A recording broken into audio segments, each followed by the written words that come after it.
my take on veganism, with it being a moral virtue and not a moral duty, is pretty straightforward. I haven't seen a compelling case for yet to kind of jump that last fence. And while I'm not vegan, I am, mostly or partially, I don't even know what percentage, but I'm eating more and more vegetarian and vegan meals on a regular basis. And whenever that option is available to me, unless I really feel like I need something. And one of the things is, because of this heart surgery, I'm probably going to end up eating more fish and less non-fish meat, or maybe cut out non-fish meat entirely and just have fish, because I'm on specific heart healthy diet stuff. I think it's morally virtuous. I'm just not convinced that it's a moral duty. But what if there's no such thing as duty? What if it simply doesn't exist? In the same sense that sin, the will of God, divine retribution, and punishment in the afterlife, in the same sense that those things don't exist, except inasmuch as they are imagined and believed in within the skulls of a certain number of Christian bipeds walking the earth. What if, in that same sense, this notion of duty as being something very different from virtue doesn't exist, except within the mind's eye of one eccentric man who is now slowly dying of atherosclerosis because of his immoral, self-indulgent diet? What then, Matt? What if we live in a world where figuring out for ourselves what is and what is not the right thing to do cannot rely on any notion of duty, and it can't even rest on the consequences of our actions?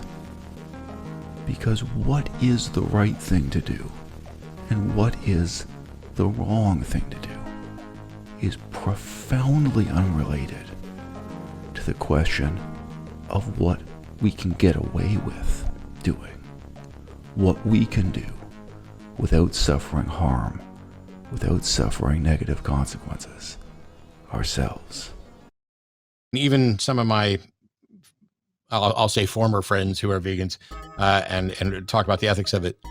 Sustainable eating is one facet of why they consider it a moral virtue, and perhaps for those who think it's a moral duty, sustainable eating and the impact of farming on the climate are probably the two strongest for them trying to claim it's a moral duty. I'll tell you this, I've gotten a bad rap because of some things I said early on that were kind of glib, but also some back and forths with some vegan people who have converted their way of life of looking at something, are often going to be zealous, or once you find that there's a problem, you start seeing aspects of that problem everywhere. And if somebody's trying to start an argument, I just block them. I have zero interest. Oh, and they can say I'm closed-minded. I have a show. They can call me here. We can have the conversation here. They can say I'm closed-minded all day. I don't know what the vegan lifestyle is, but veganism, as a view, whether it could be based on ethical veganism, like somebody refused to eat or use any animal products at all for ethical reasons, and there are people who are vegans for health reasons. With respect to the ones doing it for ethical reasons, I think it's morally virtuous. I'm just not convinced that it's a moral duty. In the same way that it's morally virtuous of you to donate to cancer research and to put your life at risk to save somebody else, but it's not a moral duty. It's not like you become immoral for not doing those. And that's the only take I've got on veganism at all. He chooses, remarkably, a self-defeating example. He says that it's not your duty to risk your life to save another, that it's not a duty to sacrifice your own life to help someone else. But there are so many jobs in which you will find it's explicitly stated in the text of the contract you sign that if you take this job, it is your duty. It is your duty to do exactly that, to risk your life, and sometimes, once in a while, to lose your life so that someone else can live, or just so that someone else can have a chance. There are people in this audience right now who have jobs with that kind of warning explicitly stated in the contract. And I have applied for jobs. I have considered going into careers where it was explicitly stated to me up front in text. This job could involve killing people, and the person who dies might be you or might be one of your best friends. So think it over before you sign this contract. The difference between a duty and a virtue. I'm not going to say to you that it is always meaningless or always counterproductive to think in these terms.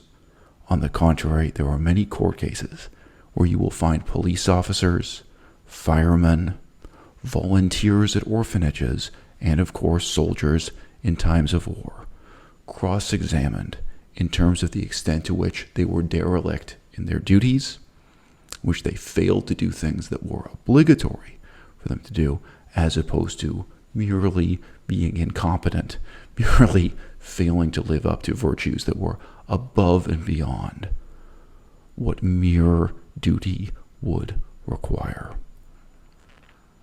But how is it possible that this man, who is, I think, not coincidentally, a retired former employee of the American military, has come to carry around this hammer and see every problem as a nail? Sobriety.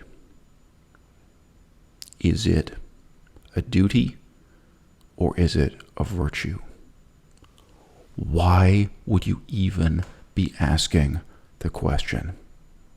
If you have a friend you care about, let's say you have a younger brother, and he started doing cocaine on the weekends, and he started doing heroin and fentanyl on Mondays and Tuesdays, and you see him going down a spiral.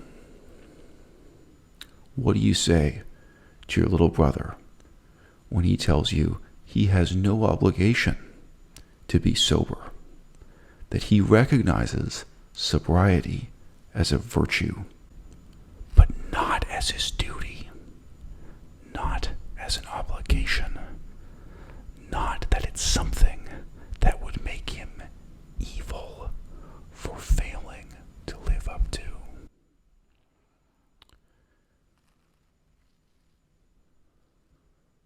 Wouldn't it start to seem that this distinction between duty and virtue is nothing but an excuse-making mentality, and an excuse of a particular kind that is harder to quit than the habit itself, whether we're speaking about drugs, chocolate, yogurt, beef, veal, fish,